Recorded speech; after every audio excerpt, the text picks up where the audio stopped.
Hello guys and welcome back to my channel. My name is Sarah and I'm a flower farmer in East Yorkshire in the UK, and I like to make lots of videos for this YouTube channel based on what I'm doing on the flower farm and all the kinds of new and exciting projects that we have going on at the time. And today I wanted to talk to you a little bit about an exciting project that we completed last week, and basically this is going to change the way that I am prepping my flower beds. I was kind of doing this in a DIY fashion before, but now we have the tool that we need to be doing this job, and I'm really excited because it works great and I'm hoping it's going to transform the soil for years to come. So I have been farming in a no-dig style for a few years now, with the exception of a couple of times where I've used a rotavator to break down beds that were kind of, I think through lack of knowledge, I was kind of just using the rotavator to just try and break up my soil, because we have a hard clay soil here, and obviously when things are dry and hot it goes really hard and difficult to do anything with. And when it's too wet, it's kind of just like a slimy mess that doesn't have any air in it. It's kind of just holds water on the surface, and it isn't great soil, because the field that I've got around the back of the farm, which is my not my newest field, but not my oldest field, sorry, it's my newest field. I haven't had the opportunity to put much organic matter onto those beds just yet, so we are kind of still trying to farm on the naked clay soil, apart from the addition of maybe compost once or twice. So the beds around the back of the farm in the newest field have been rotavated a couple of times. Originally we went in with a plough and a power harrow, and we broke ground using that kind of technique, and then the field around the front, that was rotavated to begin with. It was rotavated a couple of years ago as well, when we were making the beds a little bit bigger and taking all of the grass out of the field. But since then we haven't used a rotavator, so it's been a couple of years since we've rotavated in that front field, and that field has been going for five seasons. Sorry, 5 seasons. We're going into the 6th now, and I've put compost on those beds pretty much every year, so there's a lot more organic matter in those beds, and the beds just kind of have a better consistency. However, we're still dealing with clay soil in that front field, despite the addition of compost over the last few years, and there are areas of the field that collect water when it rains, and we do get water just sitting on the top of the flower beds, especially the area where I want to do my to grow more perennials in the triangular shaped portion of the field. Yeah, things just don't look great. I really want to start adding some air to the soil and reducing the compaction that is caused by rain through walking on the beds every now and again. The dogs walk on the beds, and the action of the weed membrane blowing in the wind and slapping down on the soil as well, I imagine does cause compaction. So I'm going back to, not going back to using digging, but I am going to start putting some movement into the soil to try and increase aeration and reduce compaction. So luckily I've got a really handy husband, as you probably already know.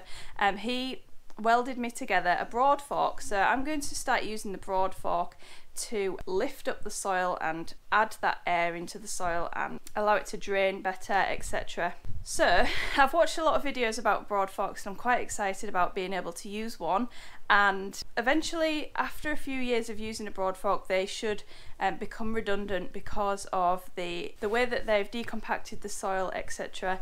It should create nice soil within a few years, and with the addition of other things like adding compost and cover crops, etc. There should come a point where I don't need to Broadfork anymore, but we'll see. I think over the years it's going to be really good to have a record of using the Broadfork on video, so that I can compare now versus in 2 or 3 years time, to see how well the Broadfork sinks into the soil and how the kind of soil reacts to the Broadfork.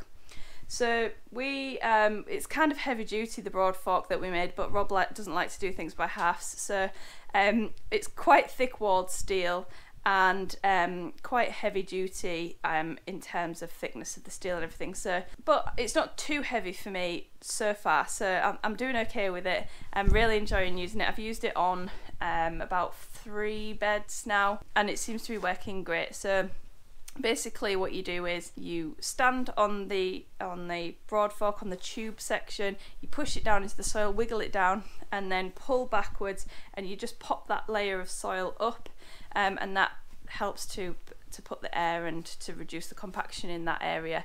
And the most important thing about a Broadfork is that it's not churning up the soil like a rotavator would, or any other kind of mechanised equipment. We're not slicing through the soil in a kind of aggressive way. We're just kind of slightly lifting it up, allowing that air to get in and creating airspace and things, and reducing the compaction. And we're not turning things over, we're not slicing things up like earthworms, fungal hyphae and things. We're just doing it really gently so that hopefully the soil will improve over time. Because I think the thing with ploughing and any kind of rotavating and things, you're taking organisms that are perfectly suited to the environment that they're in, and you're flipping them upside down, and you may be putting them on the surface, or you're putting them down deeper, and you're putting them into places that they're not familiar with or not comfortable surviving in that kind of environment. So they struggle to survive, they die, and you're back at square one with your microbial populations, etc. So especially if we're trying to encourage fungal, more of an equal fungal ratio in our soils, we definitely want to minimise disturbance so that the fungal hyphae can grow out and continue to grow without being disturbed by machinery, etc. So if you want to find out more about Broadforks, I'll probably put a few links down in the description to useful articles or YouTube videos that I found useful. And let's get into it. I will briefly show you the process of how we made the Broadfork. It was kind of a prototype, and we didn't know that it was going to work out the way that it did. So if anybody wants measurements and things, then I'll have to go out and measure the Broadfork for you. There wasn't any particular science behind the way that we did it. It was just I was just trying to copy the things that I'd seen online. So if you're interested in that, then drop me a comment or send me a DM on Instagram, and I will get back to you on that. But otherwise, please enjoy, and I'll do you a little demonstration of how it works afterwards as well.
So guys, I hope you enjoyed that video.